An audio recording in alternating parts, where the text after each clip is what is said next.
welcome again to the podcast. You know, we are going to see all the creatives in Uganda, the underground, and our first guest today has to be Mr. KTU. Check him out, but he's going to tell you about himself, and yeah. So, Mr. Eh, Hi everyone, how are you? My name is Kalantela Wezi. My real name is Sobuga Alan Shila. Um, I'm a creative designer. I'm a tailor. I do tailoring. So, why tailoring? Why tailoring? It's because it's something I use as my gift to serve others. I just want to use it to serve other people.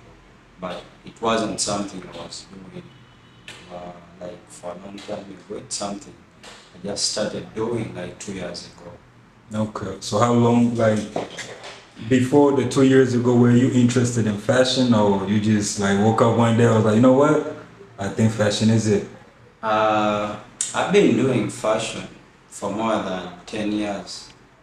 For more than 10 years, I've been doing it like back in school. I could go with a bag full of shoes, clothes, selling to the kids in school. From primary, bro. So you started out as a hustle first, then it became now it's like your career. It started as like a hustle. It's something I feel like the dots have been connecting me to this part. Yeah, because I've been doing it for a long time. And I could just see someone who is dressed up so well. They just capture my attention.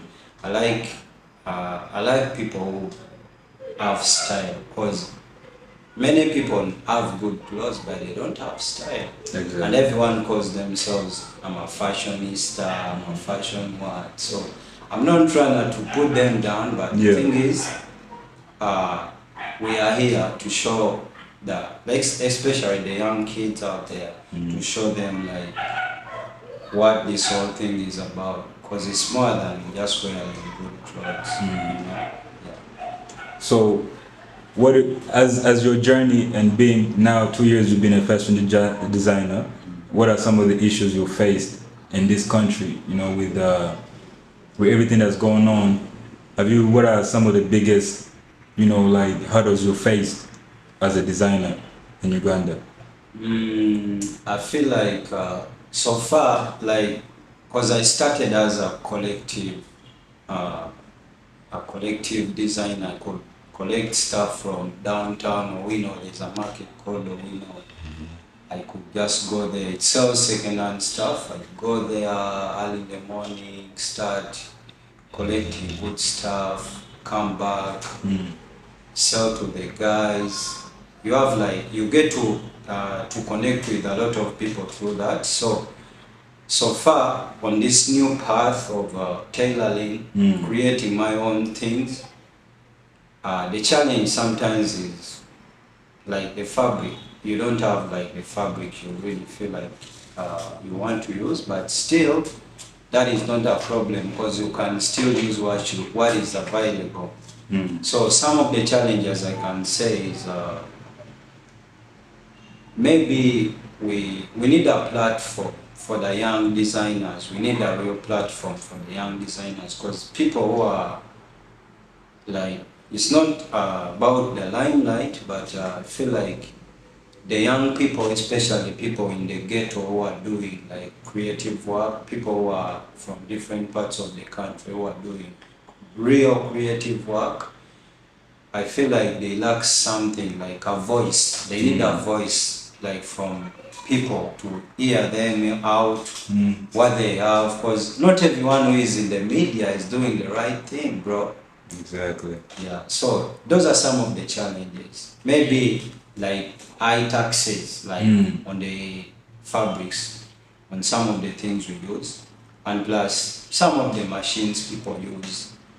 Like the good machines are a bit expensive, and you can buy it expensive, and then you find like still it lacks something. So I feel like those are some of the challenges. There are so many, but those I can talk about those so far.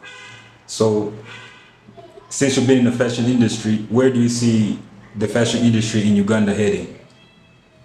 I feel like it's going to to reach a point where uh, the, the people who are meant to do this thing are going to get to a certain level when they are being heard, because I don't feel like we have reached to that level of going to Paris Fashion Week, New York Fashion Week, because the people here, some people I feel like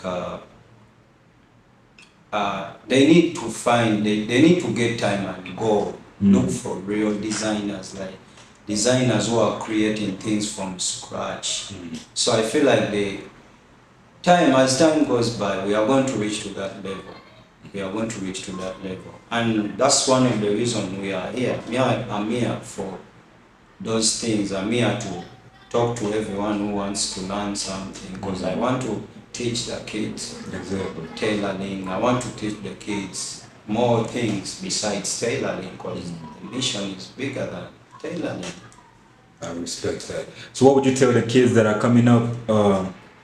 What should they do? What should they prepare for? What are the lessons, or what do they need to really focus on if they want to become like a designer? Because I see that jacket is nice you're wearing, my guy. I see you, my guy. Thanks, you know what I'm saying? So I respect that. And you know me, I've been watching for a long time. We've been together for a long time, and to see you get to this level is real respectful. So give some words to the teens that's coming up that that follow us as follow you as a creative, or look at you as somebody they can learn from. What would you tell them? I can tell, like, every child, every teenage, every creative person, it doesn't matter if you're a kid, if you are whatever age you have. What I can advise you is all these things we are doing, they come within us. So there is no someone out there who is better than the other. The only thing which is going to make you better than the other person is the way you use your time. So manage your time, know when is the right time to chill, know when is the right time to work, and you're going to work hard, because it's like you need 10 hours a day doing what you passionately love, because sometimes it's going to be more than passion, it's like a purpose. So another thing can be for the young kids, follow your guts, listen to the inner voice inside you, because it's always guiding you to the real path which you are meant to be, or which you are meant to sit on. Listen to it and respect people, be disciplined children, respect the elders, because you can learn a lot from them. Respect your fellow age mates. Respect them, because you're going to reach a point where you need connections, because it's about connecting with other people. That's when you're going to reach a point where you have a lot of clientele, and clientele is more important than transaction. So those are some of the things I feel like I can share with you, but there is more.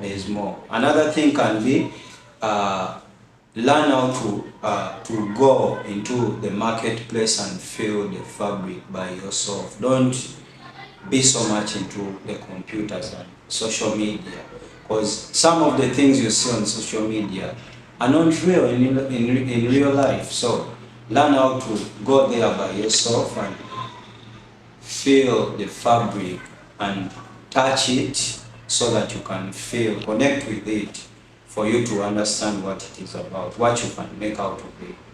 Okay, so give me some of your top, designers. Who do you look up to? Who's your influence? You gotta give me top 5, because we've had this argument, what I'm saying, before, but I want to tell the people, what a fashion designer looks up to for inspiration. Like here in Uganda, I respect everyone who is doing their thing. Here in Uganda, I respect everyone who is doing their thing. I cannot break all of them, but the people I've met and I've seen their work, I respect. There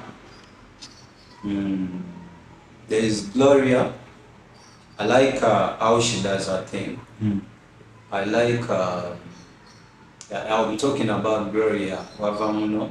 Yeah, I like her, like how she does her thing, and plus Gloria, if you're watching this, respect to the fact like you put out Kampala Fashion Week because Yes, it ma'am. has put on a lot of people, and I feel like that's something very very big because sometimes I'll be there and I'm like, I wish I could meet you and ask you how you came out with that. Because it's mad, guys.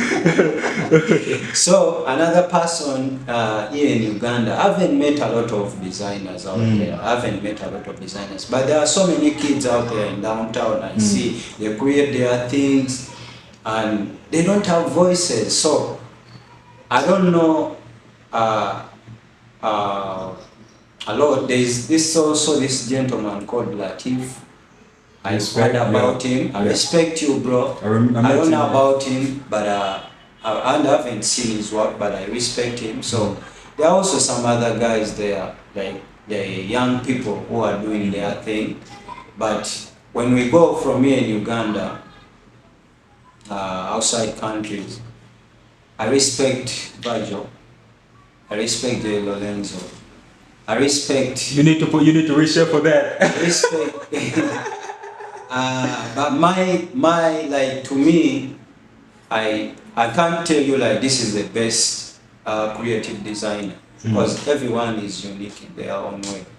There's Kanye West, that's one of my favorite designers. There's Yoji Yamamoto, that's one of my favorite designers. Cause the reason why I see those guys is because I've seen like here in Uganda, I haven't like met a lot of people